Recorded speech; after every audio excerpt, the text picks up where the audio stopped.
Now it is time for today's perspective, and we're going to meet two remarkable women in today's perspective. Now the first is the central character of a new film. It follows Rebecca Nyandeng, known as the mother of the nation of South Sudan. She's the widow of Sudan's revolutionary leader and national hero John Garang de Mabior.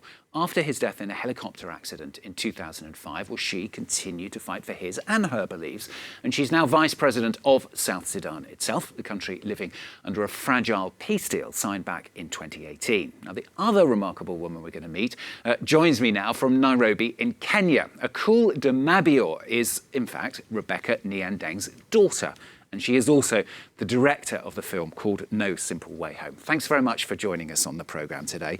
Tell us, first of all, about the film. I mean, watching it, you get a very kind of intimate portrait, don't you, of your mother and this, what was a vital time in her life.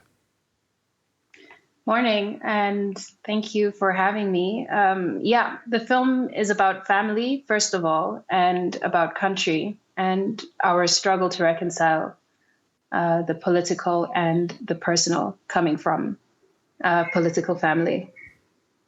And where do you think it actually comes from in your mum here? I mean, I mentioned your father and the relationship that they had and those beliefs that they both had together. Is that right? Yeah, so they really cared about family, but they also had this commitment to the country. So at times that would be conflicting, and it's always been a struggle to reconcile those two commitments and those two values, especially coming from a country that has been in turmoil for such a long time. And give us an example of some of the scenes that we see where we see your mum, what kind of things she's doing in the film. So the heart of the film is these what I call morning conversations. So before I even started making the film, it's something that my mother and I did. She had the wisest or the most, for me, she was at her most open as soon as she woke up in the morning. And we shared a room for some time. She didn't like me as a roommate with all my cameras and equipment. But the scenes in those morning conversations where it was just me and her and the camera, brought from the idea of the conversations that we already had, are, I'd say those are a good example of what to expect in the film. And how strange was it for you? I mean, being there with your camera, filming your mum, and indeed for her, knowing that you were filming her for the project that you were trying to put together? Strange.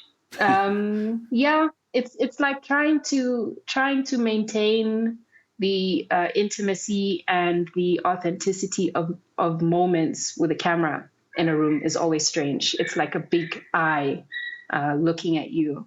But yeah, you find ways, and with time it becomes a little bit less strange.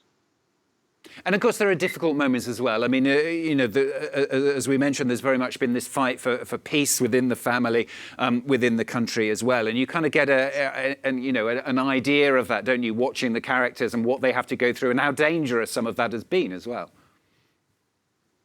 Yeah. And less for me. I mean, one of the things I'm trying to do is figure out where I fit in my country. And South Sudan is 11 years old this year in July, and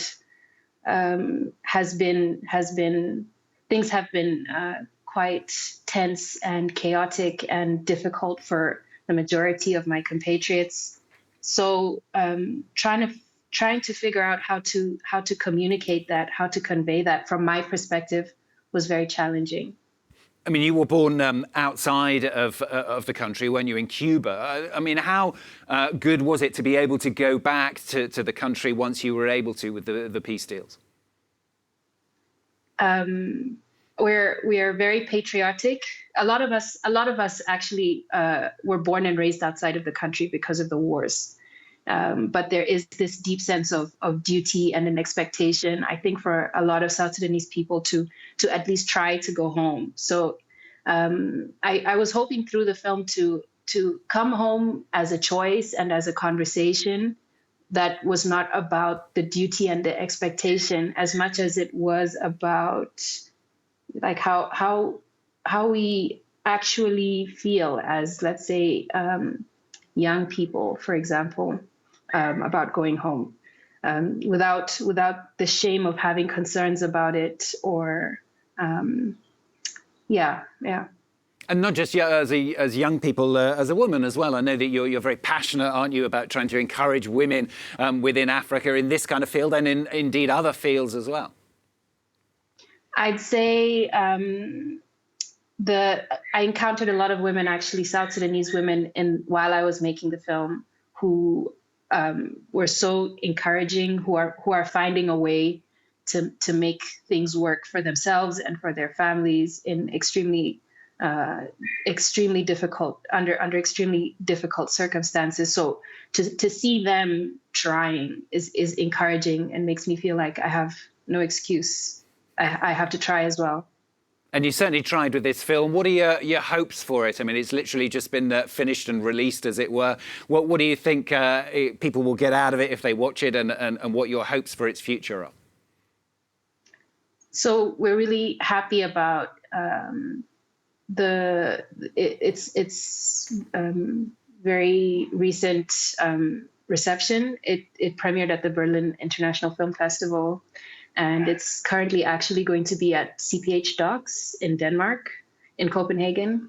April 3rd, actually, there will be a screening, and we're happy about bringing the film to the world stage, or bringing a story about South Sudan to the world stage in a different way. And we really hope to be able to bring it home in the best way possible, so that people in South Sudan can watch it and we can have conversations around the themes that we explore.